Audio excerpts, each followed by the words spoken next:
কখনোই ভাবিনি যে মুক্তিযোদ্ধা হিসেবে গর্ব না করে মুক্তিযোদ্ধা বলতে দ্বিধাবোধ করব। আমার আমার স্বামীও মুক্তিযোদ্ধা ছিলেন, আমরা একসাথেই মুক্তিযুদ্ধে গিয়েছিলাম এবং 24 ফেব্রুয়ারিতে সে মারা যায়। ঠিক 24 জুলাই আন্দোলনের আগে দিয়ে ফেব্রুয়ারিতে। এবং আমার অনুশোচনার জায়গা থেকে সেটা হয় যে আমার স্বামী তার সমস্ত জীবন দিয়েছিল বাংলাদেশের জন্য। সে বীর বাঙালি অস্ত্র ধরো, বাংলাদেশ স্বাধীন করো, সেই লিফলেট ছাপিয়ে যখন ফিরছিল তখন তাকে পলাশির মোড় থেকে পাকিস্তান ইন্টেলিজেন্স তাকে অ্যারেস্ট করে এবং সে দীর্ঘদিন জেলখানায় ছিল এবং তার ম্যাট্রিক পরীক্ষা এবং এইচএসসি ফার্স্ট পার্ট পরীক্ষা সে জেল গেট থেকে দিয়েছে। এবং 69-এর গণ অভ্যুত্থানের সময় সে জেল থেকে মুক্তি পায় এবং তার সমস্ত স্বপ্নই ছিল বাংলাদেশ। তো আমার কাছে মনে হয়েছে যে আমার স্বামী অনেক ভাগ্যবান যে সে মুক্তিযোদ্ধাদের এবং বাংলাদেশের এই পরিণতি তাকে দেখতে হয়নি, তার আগেই সে মারা গেছে। কিন্তু আমার দুর্ভাগ্য যে আমার জীবদ্দশায় আজকে বাংলাদেশে মুক্তিযুদ্ধের এই অবমাননাকর ন্যারেটিভ আমাকে শুনতে হচ্ছে। মুক্তিযোদ্ধাদেরকে এইভাবে নির্যাতন করা হচ্ছে এবং তাদেরকে অপমান করা হচ্ছে। নাজমা শাহীনের সঙ্গে এটাও সত্য কথা যে এই পুরুষতান্ত্রিক সমাজে আমরা নারীদের খুঁজে বের করতে পারি না, তাদের যে অবদান সেই অবদানকে হয়তো স্বীকৃতি দিতে আমরা কুণ্ঠাবোধ করি, অথবা আমরা খুঁজে বের করতে চাই না অথবা পারি না, যেটাই হোক। আজকে সেই রণাঙ্গনের মুক্তিযোদ্ধা অধ্যাপক নাজমা শাহীনের সঙ্গেই কথা বলবো। অধ্যাপক নাজমা শাহীন, আপনাকে স্বাগত জানাচ্ছি আমাদের অনুষ্ঠানে। ধন্যবাদ এবং বিজয় দিবসে শুভেচ্ছা। জি, অবশ্যই শুরুতেই আমরা 71-এর সব শহীদদের প্রতি শ্রদ্ধা জানাচ্ছি এবং যারা মুক্তিযুদ্ধের সংগঠক হিসেবে কাজ করেছেন, এবং অবশ্যই বঙ্গবন্ধু শেখ মুজিবুর রহমান থেকে শুরু করে যারা আমাদের স্বাধীনতার দীর্ঘ পথটিকে বাস্তবে পরিণত করেছেন, আমাদের সামনে এনে ধরা দিয়েছেন, তাদের সবার প্রতি আমাদের অকুণ্ঠ শ্রদ্ধা। অধ্যাপক নাজমা শাহীন, আপনাকে আমি প্রথমে যেই প্রশ্নটি করতে চাই, আমি ভূমিকায় বলছিলাম যে নারীদেরকে আমরা খুঁজে বের করতে চাই না অথবা খুঁজে বের করতে পারি না, যেটাই হোক সেটি অবশ্যই ব্যর্থতা। এবং কেন আমরা সবসময় কিছু মুষ্টিমেয়, আমি কাউকেই অবজ্ঞা করে কথা বলছি না, কিন্তু সেই পরিচিত মুখ, সেই অনেকে বলেন যে এলিট ক্লাসের বুদ্ধিজীবী বা এই টাইপের কাউকে আমরা খুঁজে বের করি বা সামনে নিয়ে আসি, আপনি কি বলবেন যে আসলে কারণটি কি? কারণটি এই পুরুষতান্ত্রিক সমাজে তো নারীরা সব দিক থেকেই পিছিয়ে, তো সেই কারণে মানসিকতার দৈন্যতাটা তো সেদিক দিয়ে আছে।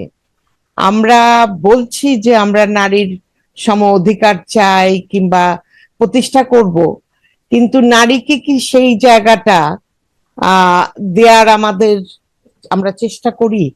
এটা তো আসলে মুখে বলেই শেষ হয়ে যায়। তবে আমার অভিজ্ঞতায় আমি যেটা বলবো যে আমরা মুক্তিযুদ্ধে গিয়েছি সেই সময় মেয়েরা, এবং আমাদের মেয়েদের মধ্যেও যে সামরিক প্রশিক্ষণ নিয়ে মূলধারার যে মুক্তিযোদ্ধা তাদের সাথে নারীরাও ছিল, এটা কিন্তু ইতিহাসে কিংবা পরবর্তী সময়ে খুব বেশি একটা তুলে আনা হয় নাই।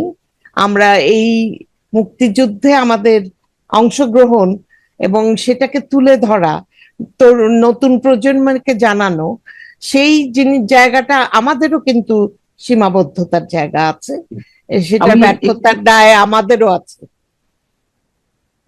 55 বছর পর এসে এখনো যা কিছু ঘটছে, আপনি কি কখনো চিন্তা করেছেন যে এক সময় মুক্তিযোদ্ধারা আক্রান্ত হবে, কোনো এক সময় মুক্তিযুদ্ধ শব্দটা উচ্চারণ করা যাবে না, বঙ্গবন্ধু শব্দটা উচ্চারণ করা যাবে না, শহীদদের অবমাননা করা হবে, শহীদদের সঙ্গে অন্য কোনো আন্দোলনে নিহতদের তুলনা করা হবে, মুক্তিযুদ্ধ মন্ত্রণালয় থেকে অন্যদেরকে মুক্তিযোদ্ধা হিসেবে, মানে অন্য কোনো আন্দোলনের সঙ্গে সঙ্গে যারা জড়িত, সেটি গণ অভ্যুত্থান হোক, আন্দোলন হোক, তাদের সমপর্যায়ে নামিয়ে আনা হবে, এটি কখনো চিন্তা করেছেন আপনি? মাথায় এসেছে কখনো? না, মাথায় আমাদের আসেনি। যখন আমরা মুক্তিযুদ্ধ করেছি দেশ স্বাধীন করার জন্য, জীবন বাজি রেখে স্কুলে যাওয়ার নাম করে পালিয়ে মুক্তিযুদ্ধে গেছি, আগরতলায় যে ট্রেনিং নিয়েছি, আবার দেশের ভেতরে এসেছি যুদ্ধ করার জন্য।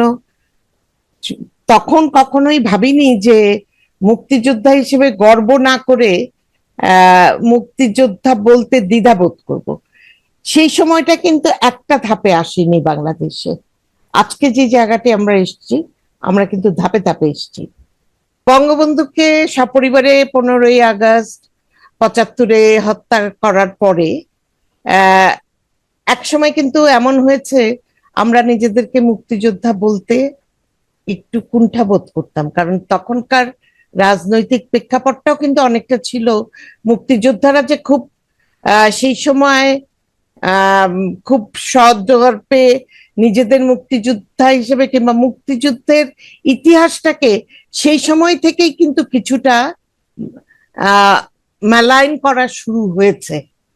এটা যদি আপনারা একটু লক্ষ্য করেন, কারণ হলো আমরা কিন্তু তখন খুব নিজেদেরকে মুক্তিযোদ্ধা বলতে, পরিচয় দিতে খুব স্বাচ্ছন্দ্য বোধ করতাম না। তখন রাজনৈতিক পরিবেশটা কিন্তু তাই ছিল না। কারণ হলো মুক্তিযুদ্ধের যারা বিরোধিতা করেছে সেরকম অনেক ব্যক্তিত্ব, রাজনৈতিক ব্যক্তিত্ব কিন্তু ক্ষমতায় এসেছে, বাংলাদেশে পতাকাবাহী গাড়িতে করে চড়ে বেরিয়েছেন এবং দেশ শাসন করেছেন। এবং এইটার একটা চূড়ান্ত রূপ হলো এইবার এই যে 5ই আগস্টের পরে মুক্তিযোদ্ধাদেরকে সরাসরি আক্রমণ করা, সেই দুঃসাহসটা এসে গেল। তো সেই কারণে আমি মনে করি না যেটা রাতারাতি হয়েছে। এই শক্তিটা কিন্তু, মুক্তিযুদ্ধের বিরোধী শক্তিটা কিন্তু শুরু থেকেই সক্রিয় ছিল, কিন্তু সেটা অনেক বেশি বেগবান হলো এবং মুক্তিযুদ্ধের ন্যারেটিভটাকে একদম পরিবর্তন করে দেওয়ার একটা চূড়ান্ত পর্যায়ে আসলো কিন্তু 5ই আগস্টের পরে, যখন 5ই আগস্টের পর যে তুমুল ভাবে মুক্তিযোদ্ধারা আক্রান্ত হলেন, মুক্তিযুদ্ধের ইতিহাসও আক্রান্ত হলো, এর জন্য আপনি দায়ী করবেন কাকে? এবং একই সঙ্গে প্রশ্ন, মুক্তিযুদ্ধের ইতিহাস কখনো কখনো বিকৃত হতে দেখেছি আমরা, কখনো বা খণ্ডিত হতে দেখেছি। মুক্তিযুদ্ধের ইতিহাসকে একেবারে সঠিক, সহি, শুদ্ধভাবে কেউ আমাদের সামনে উপস্থাপন করতে পেরেছে কোন সরকার? না, সেটা কোনো সরকারি মুক্তিযুদ্ধের ইতিহাসটাকে, যে সরকারি এসেছে সে ইতিহাসটাকে তার মতো করে লেখার চেষ্টা করেছে এবং তারা তাদের লোকজনকেই সেখানে প্রধান ভূমিকায় আনার চেষ্টা করেছে। এই মুহূর্তে এসে, স্বাধীনতা 55 বছর পরে এসে, যেভাবে মুক্তিযোদ্ধারা আক্রান্ত হলেন বা হয়েছেন বা হচ্ছেন, মুক্তিযুদ্ধের স্মৃতিচিহ্নগুলো সব ধ্বংস করে ফেলার চক্রান্ত শুরু হয়েছে আরো বছর দেড় দুই থেকে আগে, মানে ডক্টর ইউনূস সরকার আসার পর থেকে। সেই জায়গায় এসে আপনার অনুভূতি কি যখন চোখের সামনে এগুলো দেখছেন? আপনার আবেগ, অনুভূতি মানে কোন জায়গায় গিয়ে স্পর্শ করে? আসলে ঠিক, আমার আমার স্বামীও মুক্তিযোদ্ধা ছিলেন, আমরা একসাথেই মুক্তিযুদ্ধে গিয়েছিলাম এবং 24শে ফেব্রুয়ারিতে সে মারা যায়। ঠিক 24শে জুলাই আন্দোলনের আগে দিয়ে ফেব্রুয়ারিতে। এবং আমার অনুশোচনার জায়গা থেকে সেটা হয় যে আমার স্বামী তার সমস্ত জীবন দিয়েছিল বাংলাদেশের জন্য। সে বীর বাঙালি অস্ত্র ধরো, বাংলাদেশ স্বাধীন করো, সেই লিফলেট ছাপিয়ে যখন ফিরছিল তখন তাকে পলাশীর মোড় থেকে পাকিস্তান ইন্টেলিজেন্স তাকে অ্যারেস্ট করে এবং সে দীর্ঘদিন জেলখানায় ছিল এবং তার ম্যাট্রিক পরীক্ষা এবং এইচএসসি ফার্স্ট পার্ট পরীক্ষা সে জেল গেট থেকে দিয়েছে এবং 69-এর গণ অভ্যুত্থানের সময় সে জেল থেকে মুক্তি পায়। এবং তার সমস্ত স্বপ্নই ছিল বাংলাদেশ।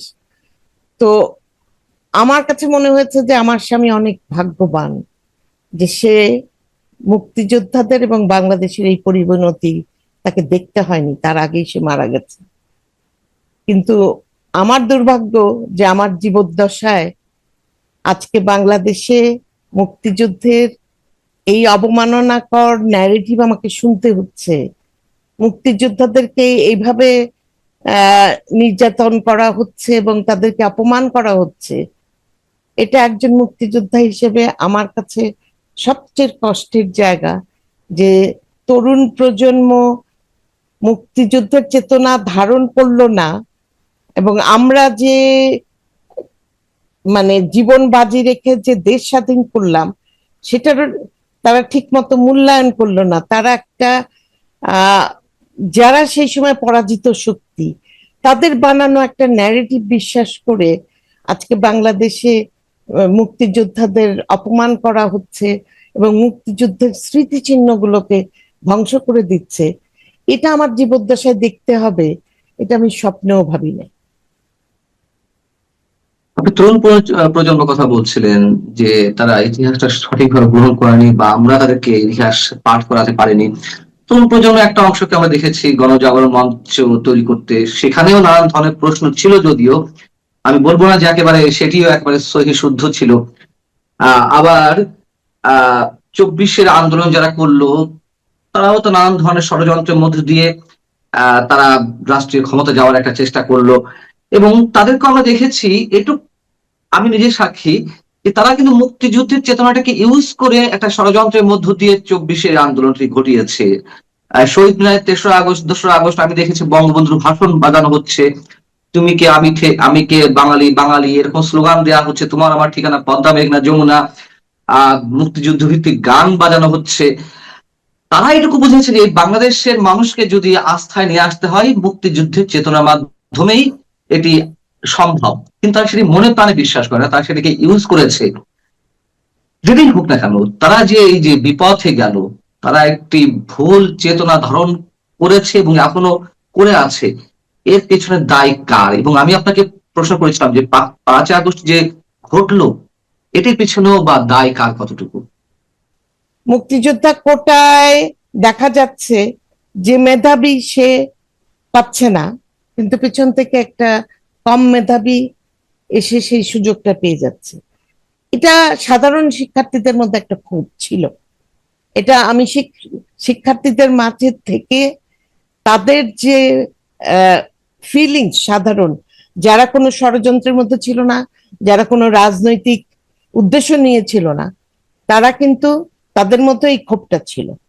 সেই জায়গাটা যদি আমরা রেশনালি হ্যান্ডেল করতাম, আমার মনে হয় না যারা ষড়যন্ত্রকারী ছিল তারা এই সুযোগটা নিতে পারতো।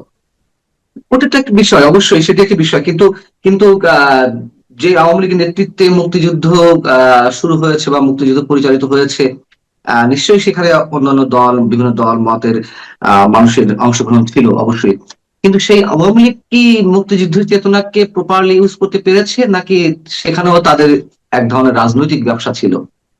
একটা দলীয়করণ মনোভাব তো ছিলই। আমি মুক্তিযুদ্ধের সময়কার একটা স্মৃতি বলবো, যে এটা আগস্টের দিকে হঠাৎ করে একটা হলো যে 71 সালে আগস্টের দিকে আহ একটা মানে চারিদিকে খুবই আলোচনা হলো যে বঙ্গবন্ধুকে তারা ফাঁসি দেবে পুরো পশ্চিম পাকিস্তানে। হুম, হুম।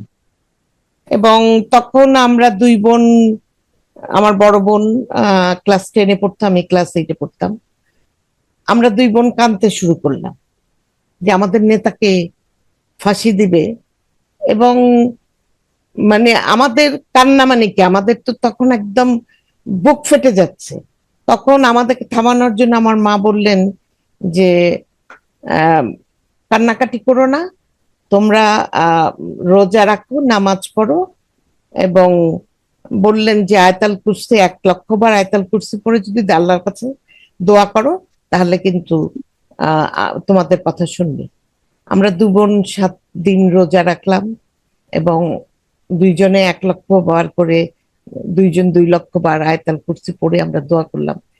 এই চিত্রটা কিন্তু শুধু আমাদের ঘরে ছিল না, এটা বাংলাদেশের ঘরে ঘরে ছিল বঙ্গবন্ধুর জন্য।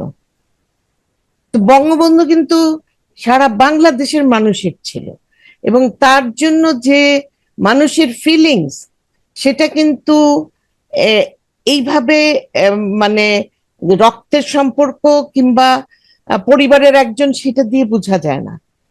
তো সেই বঙ্গবন্ধুকেই কিন্তু দলীয়করণ করে কিংবা পারিবারিক সম্পত্তি বানিয়ে এটা সবার বঙ্গবন্ধু রাখা হয়নি। তো যার ফলে কিন্তু আওয়ামী লীগ সরকারও যে বঙ্গবন্ধুকে দলীয়করণ করেনি সেটা বলবো না, বঙ্গবন্ধু সবার ছিল।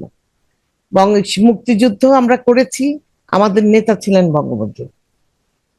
আমরা 7 মার্চের যে ভাষণ, তারপরেই আমাদের মেয়েদের একটা সামরিক প্রশিক্ষণ শুরু হয় কলা ভবনের ভিতরে, ডাকসু অফিসের সামনে। সেরকম ছেলেদেরও প্রশিক্ষণ হতো। 23শে মার্চ আমরা যে মার্চ, পল্টন ময়দানে মার্চ পাস্ট করে বঙ্গবন্ধুর হাতে বাংলাদেশের পতাকা তুলে দেওয়ার কথা ছিল, বঙ্গবন্ধু আসেন নাই। সেই মার্চ পাস্ট 32 নম্বরে গিয়ে তার হাতে সে পতাকা তুলে দিয়ে আসা হয়। তো বঙ্গবন্ধু ছিল এই দেশের মানুষের নেতা এবং সবকিছু।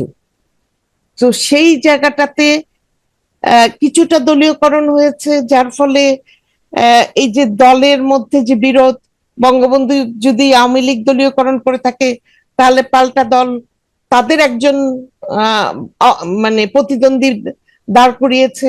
সেটা না করে আমরা যদি বঙ্গবন্ধুকে সবার বঙ্গবন্ধু হিসেবে রাখতে পারতাম, যেটা মুক্তিযুদ্ধে ছিল।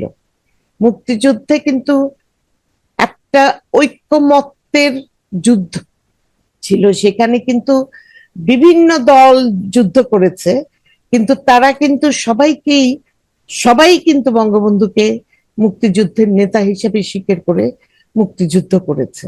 তো সেই কারণে আমরা সেই ঐক্যটা যদি আমরা পরবর্তীতেও ধরে রাখতে পারতাম, আমার মনে হয় যে আমরা মুক্তিযুদ্ধকে এইভাবে খণ্ডিত খণ্ডিত করতে করতে আজকের পর্যায়ে নিয়ে আসতাম না।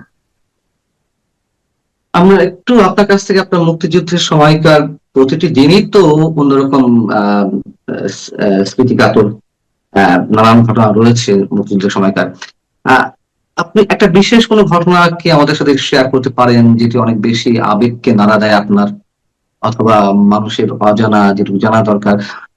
মুক্তিযুদ্ধের যে 9 মাসের দীর্ঘ মহাকাব্য, এটা তো সবার এখনো জানা সম্ভব নয়, এখনো অনেক কিছু অজানা রয়েছে। তারপর আপনার স্মৃতিকে আবেগতাড়িত করে এমন কোন একটি ঘটনা যদি ছোট করে বলতেন। সেটা হলো, আসলে এই পুরো 9 মাসটাই তো প্রতিদিনই এক একটা খুবই মানে সেইভাবে বলবো যে স্মৃতিতে বিভিন্ন আছে।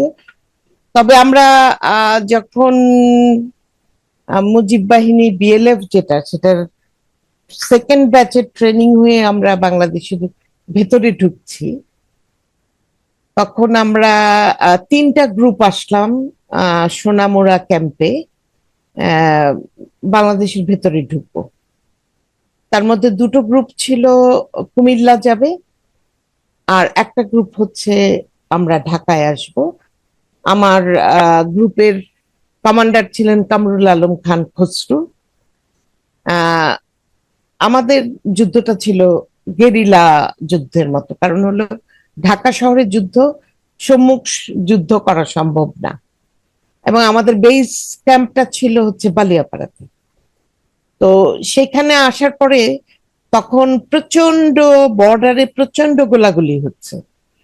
তখন বর্ডারের গোলাগুলির ধরনটা, তখন বাংলাদেশ সেনাবাহিনী প্রাথমিকভাবে তৈরি হয়ে গেছে, তারা বর্ডারে পাকিস্তান আর্মির সাথে যুদ্ধ করছে, এবং পিছনে ইন্ডিয়ান আর্মি, বাংলাদেশ আর্মির পেছনে ইন্ডিয়ান আর্মি, কিন্তু বর্ডার এরিয়া গুলোতে বাংলাদেশ আর্মি, এবং প্রচুর মর্টার শেলিং হচ্ছে। তো আমাদেরকে বললো যে এই সময় আমাদেরকে ভিতরে ঢোকার জন্য অনুমতি দেওয়া হবে না। আহ, তো মর্টার শেলিং যখন কিছুটা কমে আসলো, যুদ্ধ, দুই দলের মধ্যে যুদ্ধ যখন কিছুটা স্তীমিত হলো, তখন আমাদেরকে বললো যে এখন আমরা যেতে পারি। এবং আমাদের সাথে প্রচুর আর্মস অ্যামুনিশন ছিল, এবং সেই আর্মস অ্যামুনিশন গুলো ক্যারি করার জন্য কিন্তু লোক ছিল, এবং সেই লোকগুলি কিন্তু সব গ্রামের লোক। তারা বাঁশের মধ্যে করে সেই দড়ি দিয়ে বেঁধে সেই আর্মস অ্যামুনিশন গুলো মানে দুজন একটা বাঁশের ইয়ে করতো, তার সামনে একটা অস্ত্রের একটা পেটি থাকতো, পিছনে একটা থাকতো, সেটা তারা কাঁধে করে নিত। এবং আমরা আমাদের অস্ত্র সহ, যেমন আমার একটা স্টেন গান ছিল, আমার স্টেন গানকে আমার ক্যারি করতে হয়েছে, সেভাবে করে আমরা হেঁটে ভেতরে ঢুকলাম। এবং সেই নৌকাগুলোর পাটাতনের নিচে কিন্তু সমস্ত অস্ত্র, তার উপরে কিন্তু আমরা। এবং সেই মেঘনা নদীতে পাকিস্তান আর্মি টহল দিচ্ছে লঞ্চ করে, তার মধ্য দিয়েই আমরা আস্তে আস্তে বালিয়াপাড়া ক্যাম্পে আসলাম। এবং সেই সময় যদি আমাদের নৌকাগুলিকে কোনো কারণে সন্দেহ হতো এবং পাকিস্তান আর্মি ধরতো, তাহলে কিন্তু প্রচুর অস্ত্র শস্ত্র সহ আমাদেরকে তারা তো মানে মেরেই ফেলতো। তো যাই হোক, বালিয়াপাড়ায় এসে যেই জায়গাটা আমি বলবো যে একটা সম্মুখ যুদ্ধে সেইভাবে সক্রিয়ভাবে অংশগ্রহণ না করলেও সেই যুদ্ধটার আহ যোদ্ধাদের সাথে থাকার সুযোগ হয়েছে, যেটা হলো 6ই ডিসেম্বর যখন ড্যামরা মুক্ত হলো। সেখানে তখন পাকিস্তান আর্মিরা খবর পেয়ে গেল যে এই জায়গাটাতে অনেকগুলি মুক্তিযোদ্ধাদের গ্রুপ আছে, যেমন খুসরু ভাইয়ের যে বিএলএফ এর বেস ক্যাম্প, সেখানে ফ্রিডম ফাইটারদের দুটো তিনটা গ্রুপ ছিল, তারাও ঢাকা শহরে যারা কাজ করতো তাদের বেস ক্যাম্প গুলো ওখানে, কেউ বালিয়াপাড়া, কেউ তারাবো, কেউ প্যারাবো, এই সমস্ত বিভিন্ন গ্রামে। তখন পাকিস্তান আর্মি সেখানে আক্রমণ করলো, এবং সেই যুদ্ধটা কিন্তু তখন একক কোনো দলের না, সব যোদ্ধারা একত্র হয়ে তারা সেই যুদ্ধটা করলো। এবং সেই সময় আহ পাকিস্তান আর্মি এমন অবস্থা হলো, কোনো একটা কারণে আহ, সমস্ত মুক্তিযোদ্ধাদের বলা ছিল যে কেউ ফায়ারিং ওপেন করবে না, করলে পাকিস্তান আর্মি ওই যে ড্যামরার রাস্তাটা থেকে তাহলে আশপাশের গ্রামের মধ্যে বুঝে যাবে যে কোথায় বাংকার করে মুক্তিবাহিনীরা আছে। কিন্তু পাকিস্তান আর্মিরা যেটা করলো, তারা তখন গ্রামের লোকজনকে মারতে শুরু করলো এবং গ্রামগুলি পোড়াতে শুরু করলো। এবং ওই অবস্থাটা দেখে আমাদের একজন সহযোদ্ধা নিজেকে আর সংযত করতে পারলো না, সে ফায়ার ওপেন করে দিল। এবং ফায়ার ওপেন করার ফলে পাকিস্তান আর্মি জেনে গেল যে মুক্তিযোদ্ধাদের বাংকার গুলি কোনদিকে, তখন তারা সেইটা ধেয়ে আসতে শুরু করলো। এবং সেই গোলাগুলি তো প্রচন্ড গোলাগুলি, এবং আমার সহযোদ্ধাদের সাথে আমিও বাংকারে, কিন্তু শেষ পর্যন্ত মুক্তিযোদ্ধারা রক্ষা পেল, কারণ তখন যৌথ বাহিনী নরসিংদী পর্যন্ত চলে আসছে। এবং যৌথ বাহিনী খবর পাওয়াতে তখন ইন্ডিয়ান আর্মির যে হেলিকপ্টার, এই পাকিস্তান আর্মিদের উপর হেলিকপ্টার থেকে আক্রমণ করাতে তারা তখন পিছু হতে বাধ্য হয়। এবং তারা তখন তো ফেরি ছিল ডেমরাতে, তখন ওই ফেরি দিয়ে তারা ঢাকায় চলে আসলো। তখন এই যে ডেমরা মুক্ত হলো এবং আমরা রক্ষা পেলাম। তা না হলে 6ই ডিসেম্বর হয়তো বা ওই বাংকারে আমার সহযোদ্ধাদের সাথে আমারও মৃত্যু হতো। একজন মুক্তিযোদ্ধা হিসেবে আপনার শেষ স্বপ্ন, সেই স্বপ্নের কথা জানতে চাই, এবং সেই স্বপ্ন আদৌ বাস্তবায়ন সম্ভব কিনা একই সঙ্গে প্রশ্ন রাখতে চাই। আমরা শেষ করতে চাই অনুষ্ঠানটি। আমরা মুক্তিযুদ্ধে গিয়েছিলাম খুবই অল্প বয়সে, এবং সেই সময় আমরা তো প্রীতিলতা, সূর্য সেন, মাস্টারদা সূর্য সেন, নেতাজি সুভাষ বোস, সেগুলো ছিল আমাদের একদম অনেকটা বাইবেলের মতো। আমরা সেগুলো পড়তাম, শুধু পড়তাম না, আমরা সেগুলো যেন আহ স্বপ্নের মতো দেখতে পেতাম, মানে আমরা ভিজুয়ালাইজ করতে পারতাম। এবং সেটা ছিল যে সেইভাবে আমরা মুক্তিযুদ্ধে আমরাও চট্টগ্রাম অস্ত্রাগার লুণ্ঠনের মতো অ্যাকশনে যাব, সেই রকম আমাদের একটা মনোভাব ছিল। সেটা জীবন বাজি রেখে এই ধরনের যুদ্ধ করব, সেটা কখন হতে পারে? একটা স্বপ্ন থাকলে। যদি কারো একটা স্বপ্ন থাকে, আমাদের স্বপ্ন ছিল সোনার বাংলা, বৈষম্যহীন সোনার বাংলা, অসাম্প্রদায়িক বাংলাদেশ, যেখানে সবার নাগরিক অধিকার প্রতিষ্ঠিত হবে। এবং সেই সময় আমাদের দেশের মানুষ 7.5 কোটি মানুষ, তারপরেও তারা খেতে পেত না। মানুষ তার মানে যেটা তার মৌলিক অধিকার, সেই মৌলিক অধিকার পাবে এবং একটা বৈষম্যবিহীন বাংলাদেশের স্বপ্ন নিয়ে কিন্তু আমরা মুক্তিযুদ্ধে গিয়েছিলাম। সেটা তো অর্জিত হয়ই নাই, বৈষম্য আরো বেড়েছে। এবং আদৌ সেই বৈষম্যবিহীন বাংলাদেশ হবে কিনা সেটা জানি না, কিন্তু সেই স্বপ্ন এখনো আছে। অনেক অনেক ধন্যবাদ অধ্যাপক নাজমা শাহীন, আপনার প্রতি আমাদের স্যালুট। আপনাদের মতো যে সূর্য সন্তানেরা এখনো জীবিত আছেন, আমরা জানি না আপনাদেরকে আমরা সেইভাবে যথার্থ সম্মানটা প্রদর্শন করতে পারবো কিনা, তারপরেও হয়তো কেউ না কেউ চেষ্টা করবে। আপনারা ভালো থাকুন, আল্লাহ হাফেজ।